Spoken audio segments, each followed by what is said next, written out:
Welcome back to the Big Fish Contracting Podcast. Thanks for joining us. I am Eric Deringer, your host, along with the lovely Tanya Weltzen. Hello, Tanya. Good morning, Eric. Would you like to introduce our guest? Yes, this is exciting. We have an artist on today. Can you go ahead and introduce yourself? Sure. Tim Spransy.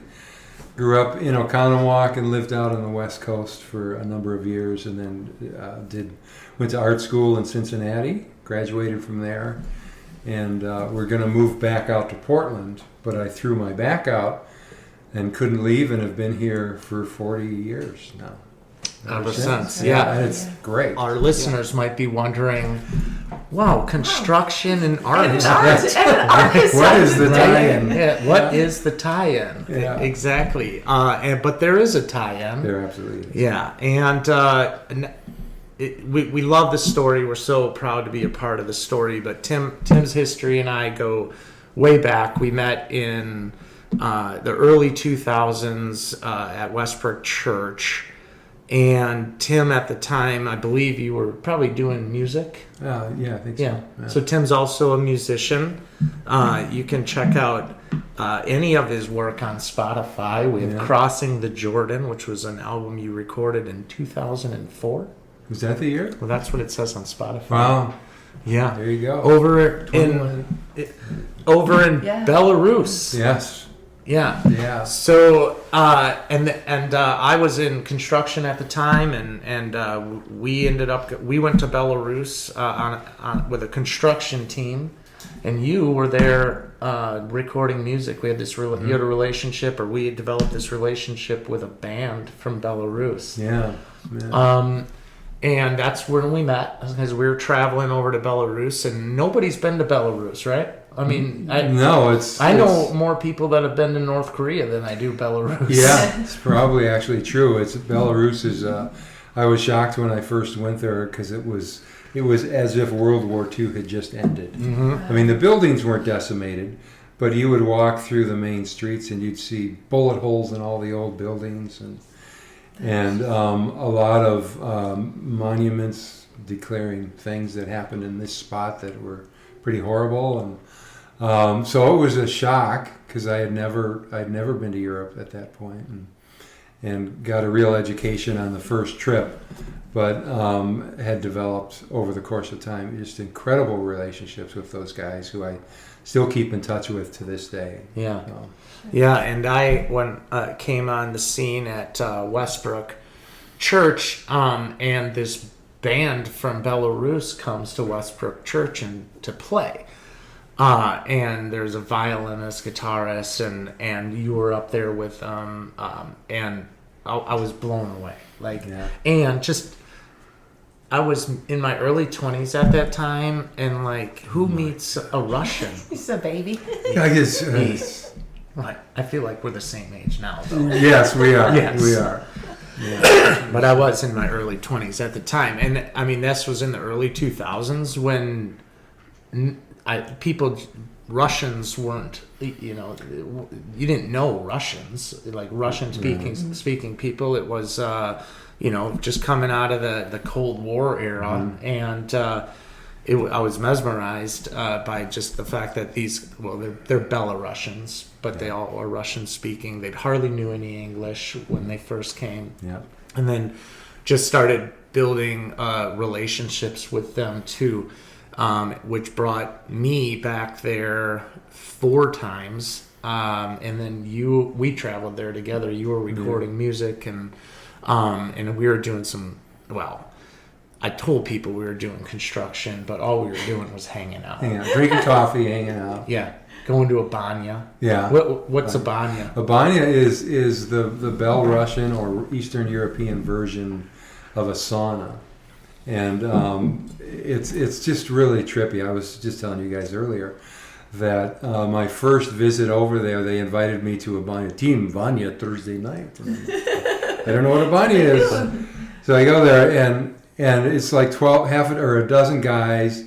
They're all naked. They're all sitting at a round table, eating dried fish and drinking beer, and then jumping in and out of the sauna and the cold. They had a little semicircle pool that was like 6 feet deep. Sure. That was literally about shoulder wide, and you just dive in and get It had it. ice in it. Isn't ice that in it. fascinating that the sauna and cold bath, I mean, they've been doing it Forever. forever. It's just hitting the U.S. mainstream Yeah. within the last 5, I would say, but this has been a And practice. the sauna was about 212 degrees in there, and it was they would like do a eucalyptus leaf type of like beating on you. It wasn't a beating, but when you're laying Whip. in there, So good. It was a healthy whipping. And so you could felt it. last maybe 5 to 10 minutes top. I mean, maybe you're cooking in there.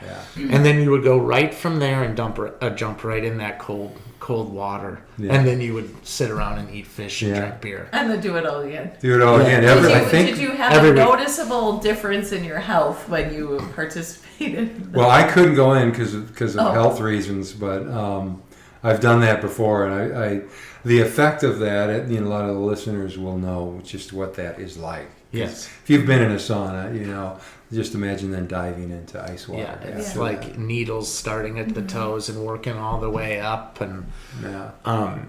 Yeah. and then you'd go back. But Igor, it's very good.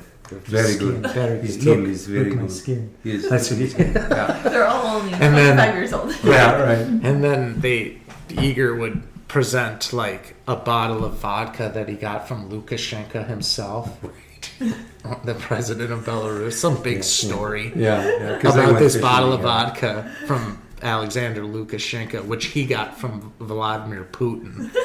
That's so, awesome. sounds Sounds like memorable days. very rich history. And Tim has been really involved in pastoral work and music at churches around the area. But throughout your entire life, whether you were on staff at a church doing music or writing albums with Spasenia, you've always been an artist. Yes. And painting. And so tell us a little bit about what type of art you do, and how. Just talk about your love for art. Yeah. Can I back up and talk Yes. about the intro to the Belarusians? Please. Because that was it just changed our life miraculously. My wife was home this particular day. His wife's name is Maura, Yes, ladies and gentlemen. Maura. She's lovely. We should have brought Maura too. Maura and I used to teach Sunday school right. together when Amber was 5. She told me that the other day. I said, Eric? Teaching Sunday school. Right? Yeah. I know. Well, Westbrook was desperate. You're right. Yeah. I mean, They let just wanted anybody in. anybody. Let Yeah, anybody let in. anybody Yeah. in. Yeah.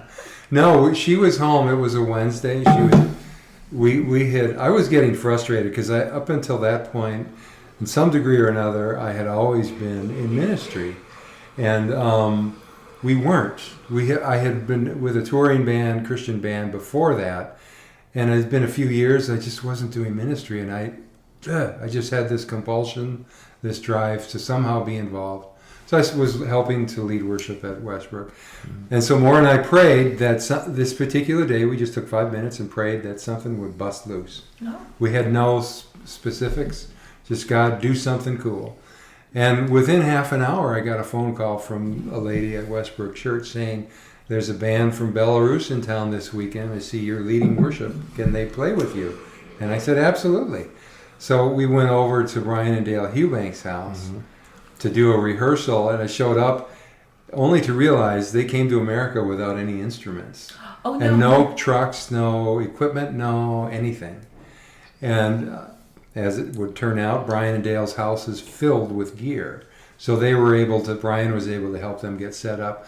But we couldn't really talk. I think Peter could speak a little bit of English, the keyboard player. And other than that, we just played music, and it was just the greatest. We had so much fun.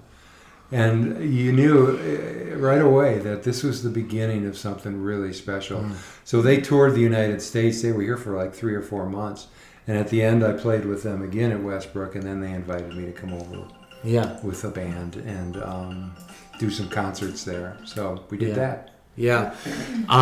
It was a magical time. And for me, I was in my early 20s or mid 20s, and had recently become a Christian, and no money, no ability to get money or do any, and within a year I'm in Belarus.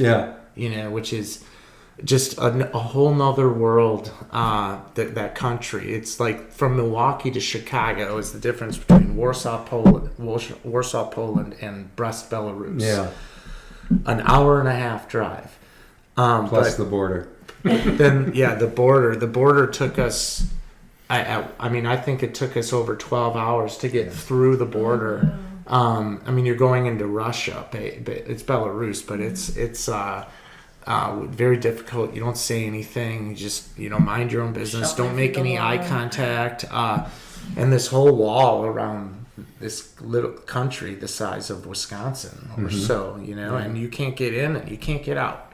And just an hour and a half away is this booming western metropolis of Warsaw, Poland. It was just amazing. So but the people there, just some of the best, kindest, amazing people. I got invited to dinner at different people's homes throughout the tours that I did over there, and it was really awesome. And I can make a transition into art with this one. No problem. There was one guy invited me over to have dinner at his house, and it's an old Soviet apartment building, which when you approach one of those buildings at night, it's like what's lurking in the shadows. Yeah, because there's no lights on and no street lights, and anyhow, I get to this guy's apartment. He opens the door, and he's in his 80s probably. And he's a former Soviet general of some sort, and he's in full military uniform with medals everywhere. And then I look beyond him, and in his apartment, it's floor to ceiling 9x12 plein air paintings that he does.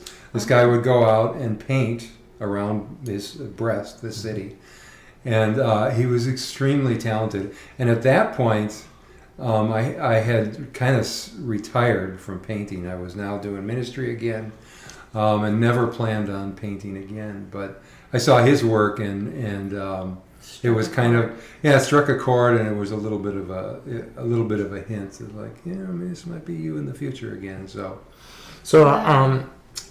then how did you start getting back into painting?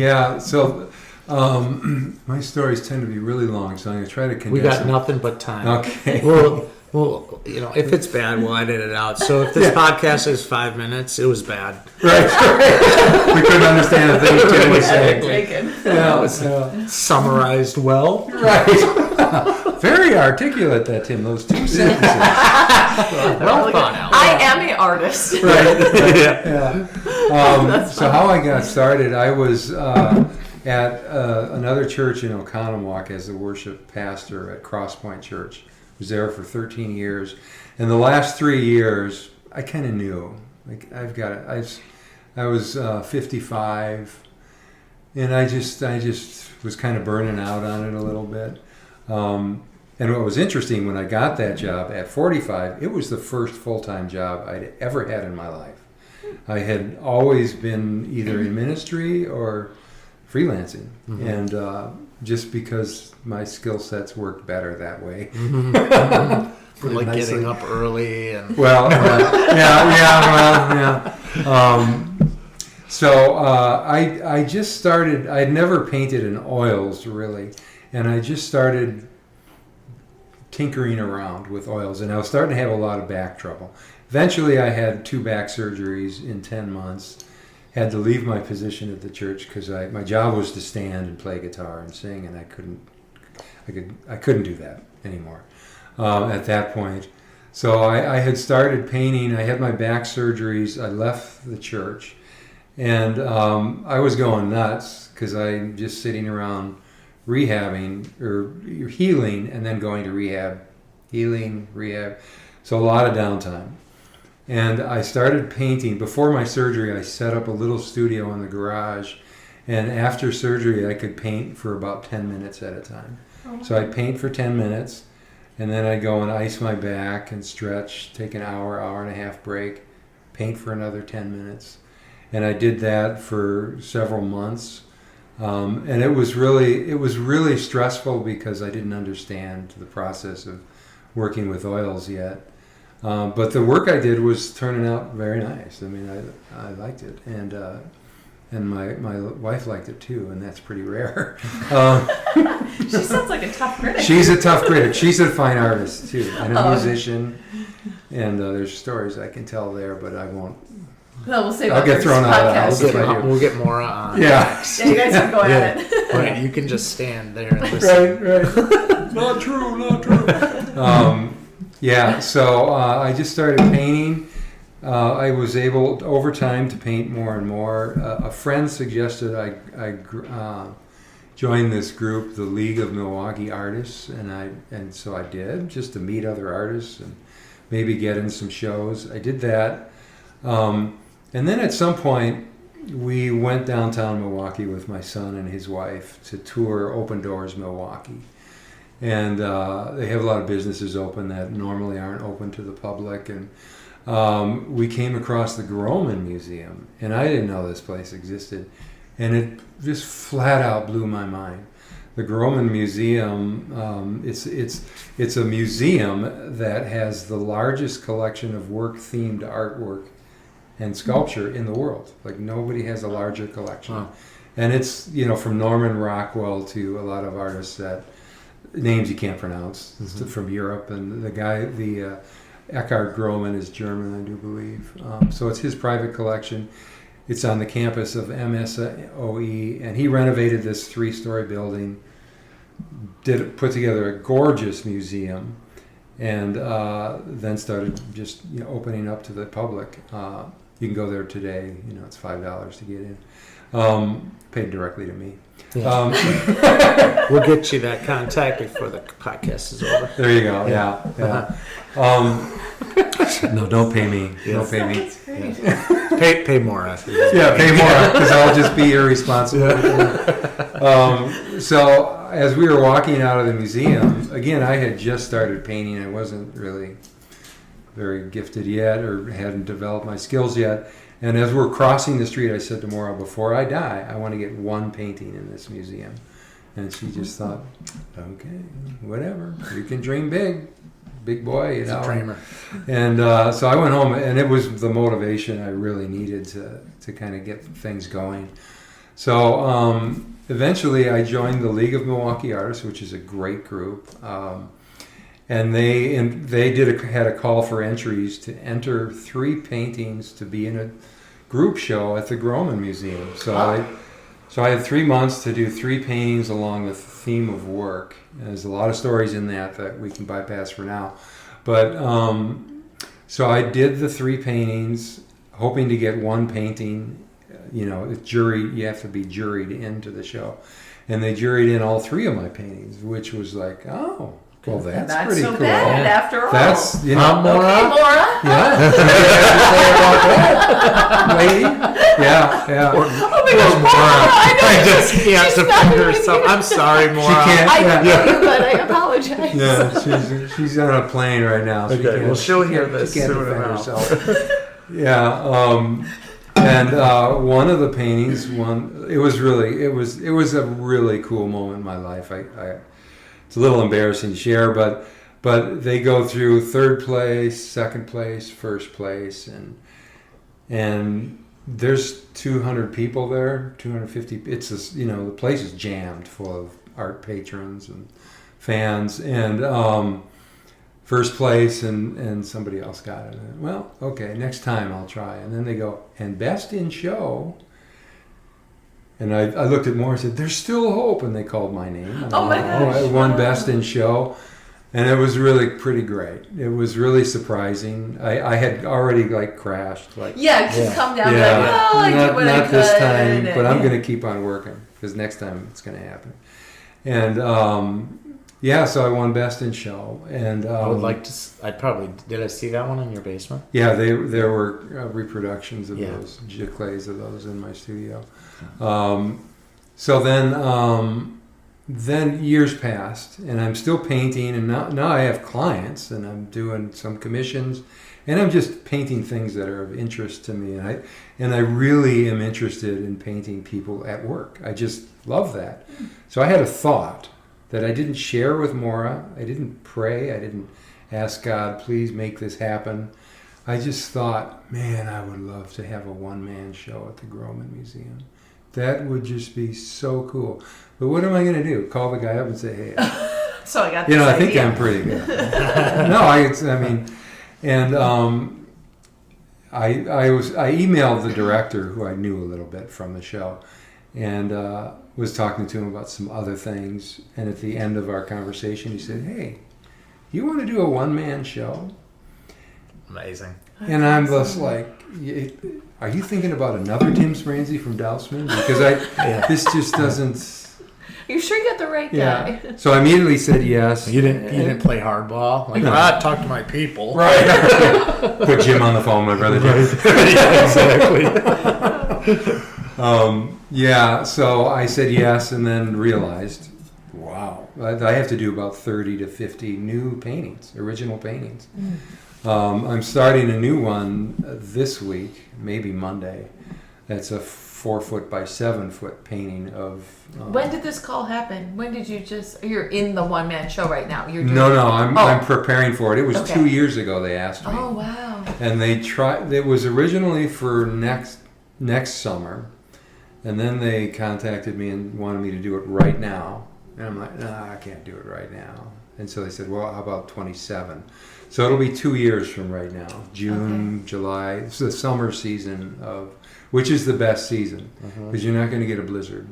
Yeah, people are out and about. Coming through. Yeah, and you get a longer show. It could be 4 months instead of just 3, possibly. I don't know. We'll put that in the universe. Yeah. Yeah, a long run of your show. Yeah. So that's what I'm working on now. Just And it's getting how many paintings? 40? 30 to 50. And I have a lot of people who collect my artwork, and some of it is applicable to this show. So like the Packer stuff they've approved that, so I'll get a few of the Packer pieces That you've already done. that I've already done. Bring them I'll to the borrow show. them from the Okay. collectors, borrow them back. So I have to hunt them down and then I guess pay shipping and all that sort of stuff. But so that's what I'm working on now. Yeah, and so you have some that are approved that you've already painted. Approximately how many new paintings are you trying to produce in this period of time? Yeah, well, the goal, I want to get 50 done. That won't happen, but I'll Aim just for get the moon and land on the stars. Yeah, there you go. I like that. She's super positive. There you go. That's awesome. You can do it, Tim. I'm going to have you record a bunch of really positive things. Right. And when I'm in my studio and I'm getting discouraged, you can do it, It's Tim. like it's instead of deep thoughts with Jack Handy, it's Tanya Welson. Yeah. Inspiring words from Tanya Welson. There you go. Beautiful. Today is Monday. Yeah. So I'm doing starting a new piece, as I just mentioned. That's a 4-foot by 7-foot painting. So I had to rebuild my easel yesterday, and today I'll finish kind of redoing my studio to accommate The The larger work. And That's the biggest piece you'll do, or have for this done? show. No, I did one bigger last year, 2 years Okay. ago. A friend of mine owned Coco's restaurant in Oconomowoc, and I just called him up and said, hey, I have some ideas for paintings for your place. You want to talk? And he said, yeah, come on down. We just did the roof on it. Did you? Yeah, just 2 months ago they got this big wraparound flat roof and all tongue and groove. We redid the whole thing. A friend of mine bought it. Mike Bertrand. Yeah, Mark Bertrand. Yeah. Mike Bertrand. Yeah, I just bought it. I might be doing a painting of Bella. What's his restaurant? Yeah. Bella Lago. Lago Sabella. Lago Sabella, there Been you go. so Mike many times. Bertrand, Those- Lago Sabella. Yeah. Fantastic Shout out, restaurant. Mike. Yeah, Yeah, it is. fantastic It is. restaurant. We've eaten there a bunch of times. I used to work for Mike. Did you? When he owned Bertrand's Point Comfort Place. Lindsay and I waited and waitressed for him. Really? Do you remember Bertrand's Point Oh, yeah, Comfort? yeah. When it was first opened, that's when I met him and his, at the time, wife Lois. And we worked with him for 8 years. Oh, nice. I didn't know that. Yeah. I didn't know that. So I might do. I shot some reference for that, for doing a painting for the Mike's restaurant on LaBelle, and I have to shoot a little more reference to get what I need to do that. But one of the really interesting things about my job is I approach people and say I'm watching you work, and I would love to do a painting of you working. Mm-hmm. And I came across these two guys, these roofers for Langer. And Yeah. they were doing Walgreens. Okay. And I was driving by and I just saw them. They were about to go up on the roof and they just looked awesome. Uh-huh. And I'm approaching them and they think I'm FBI or Oh my gosh, police. they're like ducky covers. Ice. Yeah. I mean, you Yeah. should see the looks. Yeah. They're like, Oh, because I'm a big guy and Yeah. it's kind of scary looking. So I start talking to them and I explain to them what I'm doing, and their whole demeanor changes. They go, Soften. painting? We might be in a painting? Yeah. The two of us? Really? I said, absolutely. You guys just have the look. In fact, I'd like to do a painting of a couple of these guys. Yeah, no just more of problem. a portrait thing. Yeah. Wow. My dance card's pretty full right now, but if I can get that We in, I would know really where to Yeah. hustle them up. Right. And they would love it. They would. Were they? Oh yeah, they were honored. So yeah, you approached me. It was a couple years ago, right? Yeah, it was a year couple- ago. It was a year ago. I have Painting checked. was done a year No, ago? it was No, when 2 I- years ago because when I we did our approached you. roof in the summer Oh, okay. 2 years ago. It's that long. Yeah, I Yeah. feel like it was a while. That's when we did our roof. It was 2 Okay. summers ago, which is when you came Yeah. over. So and he approached me about this idea of Yeah. painting work, and of course, I'm honored and humbled, and just yes, Tim. Because our history is so rich, right? Right, We've done right. so much together, and so I was pretty honored for you to think of us, and One of the first ones I thought of, actually, I saw one of your trucks. And actually, the way this started was I was walking around Fowler Lake, coming around the Smiley Face Church, and they were just finishing up a roof at the end of the day. A bunch of guys on the apex of the roof, 2 guys. But the sun was just setting, so it's golden hour, and Yeah. the light was unbelievable. And I thought, there is a painting, and we have cranes that come into our yard every day and just hang out. So I thought, some cranes flying through the sight line in the painting, guys on the roof, Eric's crew, get the truck in there. This is... The yeah, curious with child on his a bike, beautiful I mean, Victorian. This is home, Yeah. a too. similar home that Yeah. I grew up in, so... Yeah, and the Oh, kid that's on his cool. bike. Yeah, because there's always inquisitive. You know, Yeah. if you're walking by it, you're To me, this guy right here is... that's kind of like a to me, it's like a Spielberg additive to Okay. Like, I don't know. My wife thought, oh, you should cut the painting off here and here. You don't need all that stuff. I like that. Maura. Sorry, I'm Maura. going to kindly disagree with Yeah, you. I That's the disagree. first and only Again, time. no judgment, more. I'm sure you're a lovely lady. She's got a great eye. She got, She will point things out to me that I just completely miss. So, yeah. but yeah, so that's how this painting started. That Yeah. painting is so detailed; it looks like an actual It's- photo. Like It's, someone snapped it on camera. I mean, the detail is. it's I get the amazing. phone How number about right? long did it take you to paint that? I think it took about 200 hours. I've got it It I- was but- May 24th, so I would have May 24th. this year. Oh.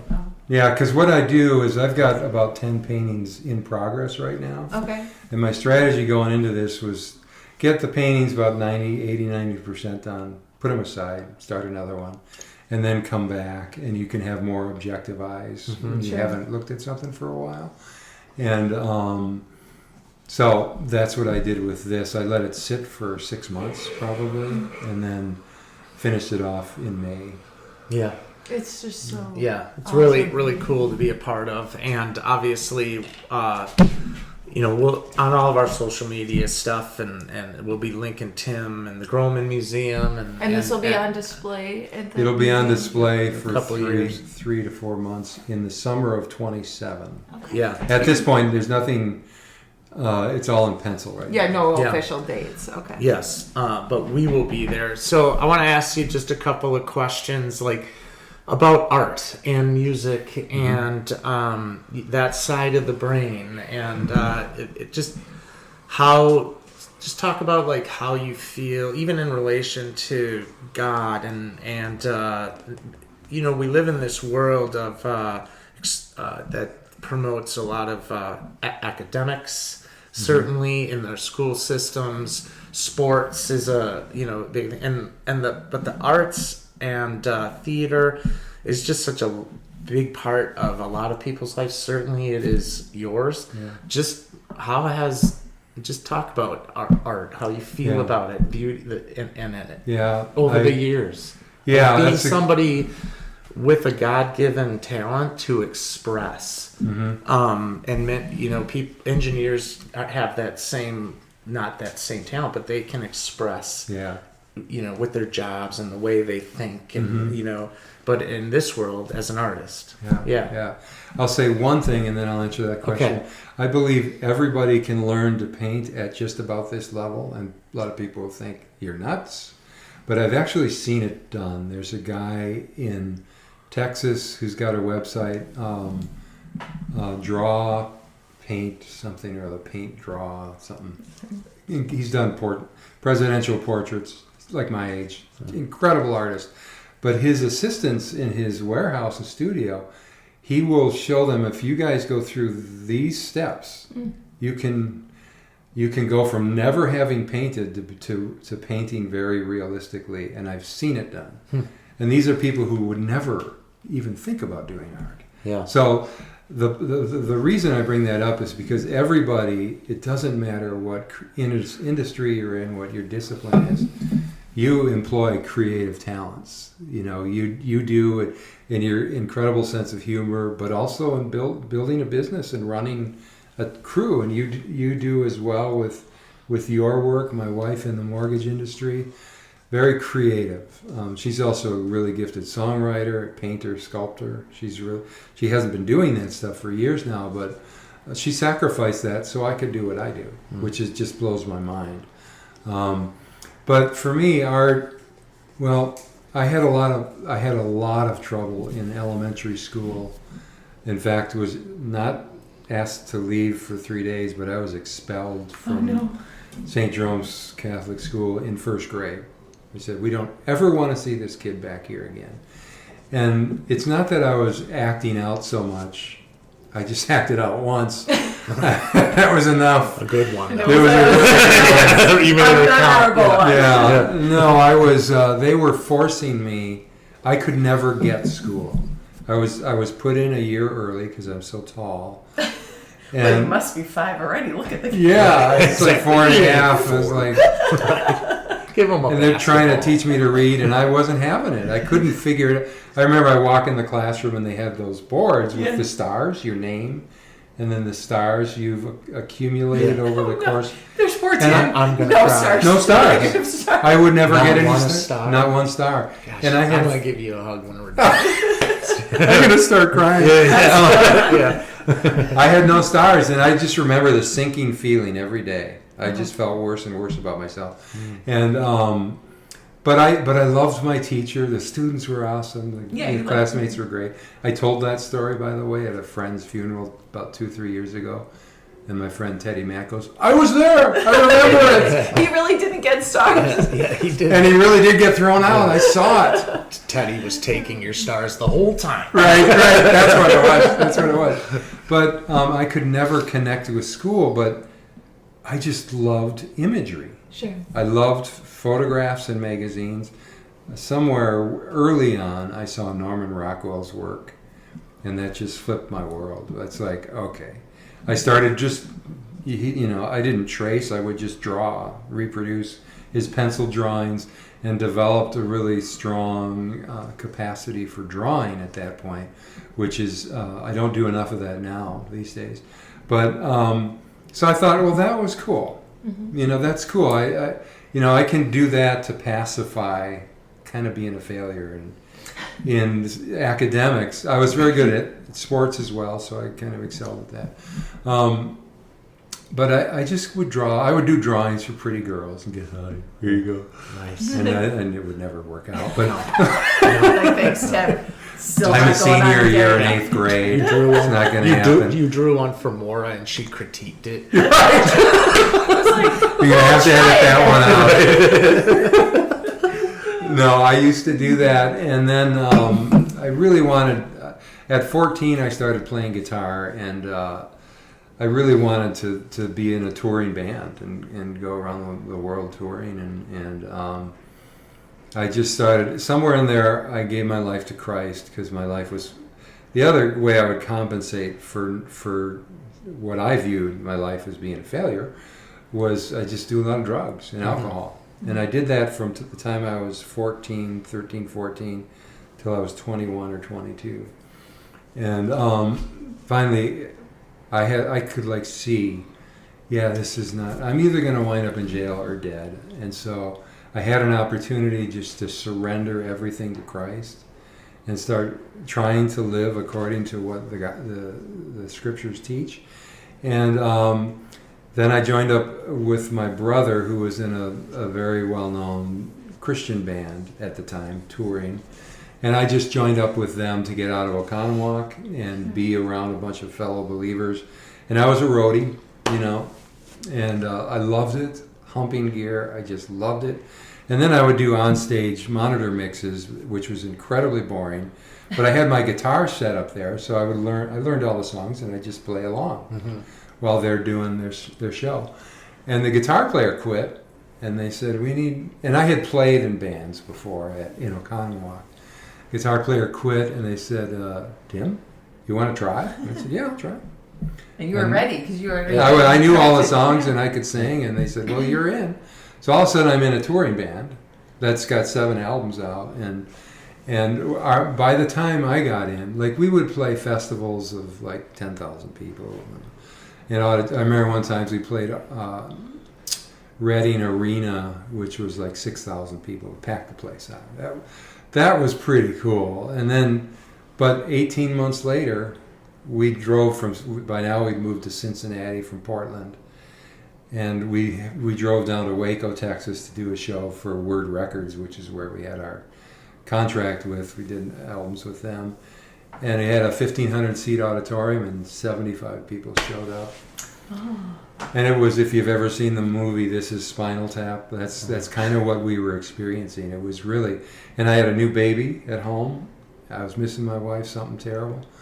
And I just thought, this is not for me, but I don't know what to do. I guess I'll try painting.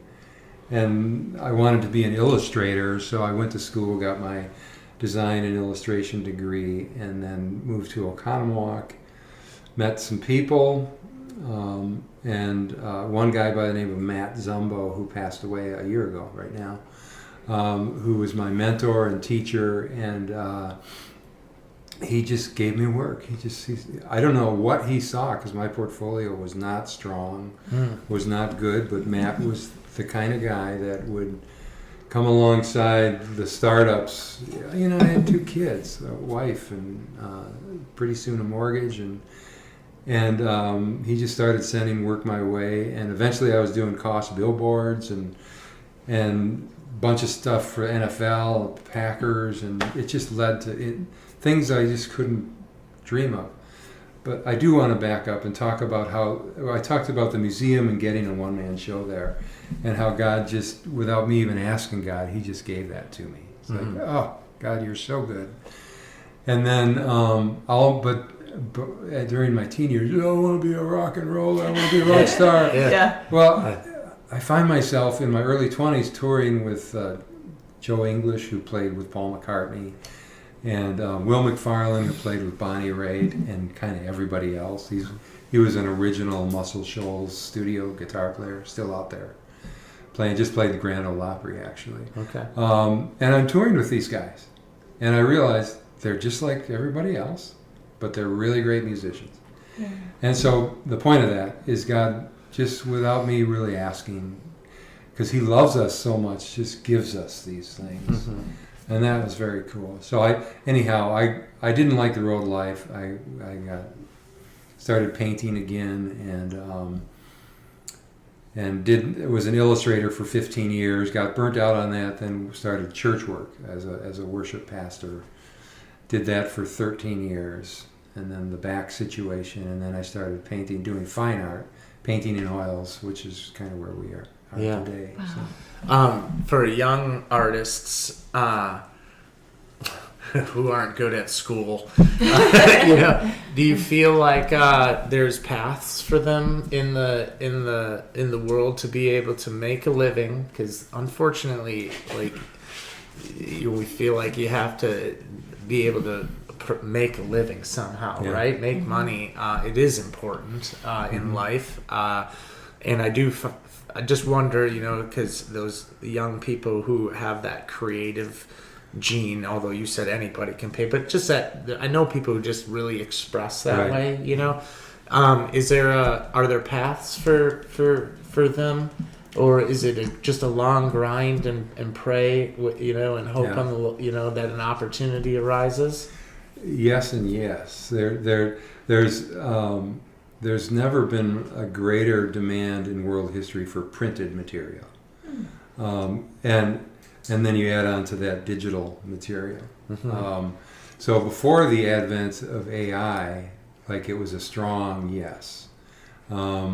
Now AI is really moving. It's moved into town, and I have a friend who's one of the best illustrators in the world, world-renowned, great guy out of Minneapolis. In the last busy, he's my age, busy. Stopped. So in fact, I have to call him and see how he's doing, because it's just because AI has been able to basically recreate what he AI has doing. recreated. But I'm a firm believer in having the right motivation to paint. That can be very discouraging news. But if you just simply cannot live without painting, which is kind of the way I am, you just paint. Yeah. And if you trust in God, God will provide. Mm-hmm. If anybody chooses to go into that line of work, it's not easy. I mean, you really you seriously have to have a passion for it, a serious love. You have to be a student of all things visual. You have to have kind of an never-ending desire to learn. Mm-hmm. Although it's very hard, you will find that as long as you're painting, life is not so bad, because here you are living in America, and you're painting. It's all perspective. Yeah, right. Yeah, like the other day, I haven't physically painted in about 2 weeks. I've been doing some digital color studies for my next project, and that's okay. Digital color studies is cool, but I was a little more boring than the painting. It's not. You don't have the smells, the mess, Sure. It's just all stuff I love. And I think it was Sunday or Monday night. I'm like, I just have to go down and paint. I was feeling anxious, and I sat down in front of my easel, started painting, and poof. That's funny. It was like awesome. It was like I was sailing. Yeah. It's an oasis for me. My dad started. He's retired, and he started painting. He's oil paint, and he's it's beautiful actually, but he loves it, and it does bring it's a way to just a creative expression that there's so much power in it. Just playing music, or even just looking at that piece of art, right? I mean, there's so much beauty in it. It's mesmerizing. But it was created by just a dude I know Just with a big old goatee, who has a cool story, but it's amazing, connection point there between not only us, but God and your story. It's amazing. Yeah. Well, and there's so many stories of provision in that. I would not recommend anybody go into this line of work without being a follower of Christ. Now, that may sound like, whoa, come on, dude. But it takes so much pressure off, because there's a scripture, all things work together for the good of those who love Christ and are called according to the purpose. His purpose. Yeah. And then the other one, which is really great, which I can't remember because there's so much pressure now. Just make it up. Just make it up. Right. But there were two scriptures in particular that we just lived by. The one about directing your paths. Which one is that? It's in Psalms. Trust in God with all your heart and lean not on your understanding. Proverbs 3, 5, and 6. And He will guide your ways. He will guide your ways. He will direct your paths. And I that has especially been really applicable the last few years. Yeah. Because from a financial standpoint, personally, I am kind of right back where I started. Maura has a good job now, so that makes a difference. But I'm like, okay, God, ready. Yeah. Well, I do. I mean, I lived that same way for all these years. Just one day at a time, and wherever you are, you can be very certain that it's right where you're supposed to be. Yeah. It doesn't. Circumstances be what they may. If you just kind of minute by minute by minute by minute over the course of years and decades, you can just really rest, and it's sure is a hell of a ride too. Oh, it's right? Amazing, right? It's amazing. It's such an adventure. It's such an adventure. It goes back to that prayer, Lord, bust something loose, and Spransy calls. It's like, now everything's changed, and then and then when I get a call to, you want to do a painting for the Packers 75th anniversary? It's like, me? Yeah. Really? Right. Yeah. Then I got to meet all the Packer legends I grew up watching. I got to go to their homes. Stories there upon stories. It's just really. That's another podcast. There's so many stories. Yeah. I am again just so humbled and honored, but for me, it's like art and music and drama. It has just been such an integral part of my life. And when I was in high school, if you asked me what I wanted to do, I wanted to go be an actor. That's what I wanted to do. I can see that. But I didn't have any encouragement to do something like that. You either got a job, preferably with the union, with a good pension. You go to college, but you pay for it, or you join the military. It was like those were the three options, and anything beyond that was like, I don't know, he's a wild card. I can't help him. Let alone moving and going to be an actor. And so it's not like I have this regret. I had a lot of opportunities once when I started when I became a Christian. Now I'm on the stage right away with Jill Neese and doing all this fun stuff that I otherwise would have never had that opportunity. But it's such a for me personally, art and music and just that expression of creation, it's just such a part of my DNA. And then how it translates into what we do, with Big Fish Contracting, with renovating homes and making them pretty, I look at a house like a palette, the outside of a house. I mean, architecture is amazing. Oh, right? There's such beauty in it. When we go travel, I look at just the architecture, the colors they use. We have to go on a trip together. Oh, I love it. New Orleans is unbelievable. So beautiful. And so then it was just such a natural fit. Like when you yes, please, bring me into your world. Well, I was when I left the touring world and had to decide what I was going to do to support my family. I wanted to be an architect. My uncles are architects. Like George Costanza. You're right. Yeah.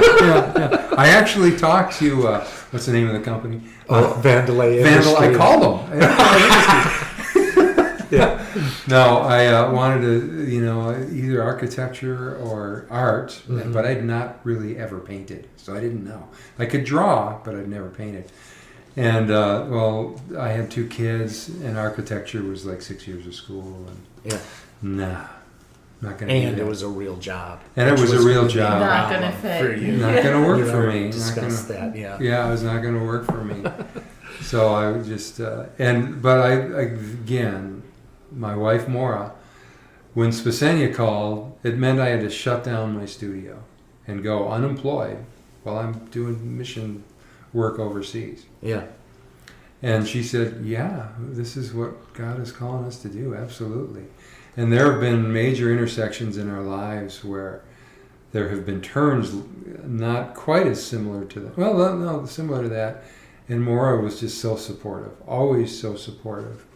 And I couldn't have imagined doing this without her. Yes. Couldn't have done it. No. So, summarizing a couple of good points here. Anybody can paint. It's Yes, it's learn that. not as hard as you think or as impossible. And every man needs to find a Maura. Yeah, Right? Like- absolutely. Those are the lessons here. I Yeah, got one. yeah. That was Lindsay. So Ryan's got one. John, yeah. But beautiful. Thanks a lot for coming. I'm so Yeah, this is excited such a to be a great part of story. this. Obviously, we're going to be promoting the Grohmann exhibit as the Yeah, as we time get draws closer. nigh. Yeah. But in the meantime, if you'll see Tim's contacts on our socials, reach out to him, say hi. I'm sure he'd love that. Yeah, Yeah. it'd be Thank great. you for coming on. Maybe when he's Yeah. done, Here. get a commission piece from him, right? When Yeah, you're done with yeah, this thing. yeah. 2 years from now. Yeah, 2 years. Yeah. I've got a lot going on. But been a great friend. Been a fun ride. And Excited just- for the yeah, future. Yeah, absolutely. Yeah. Very excited. Thanks for joining us. Have a Thank great you. day.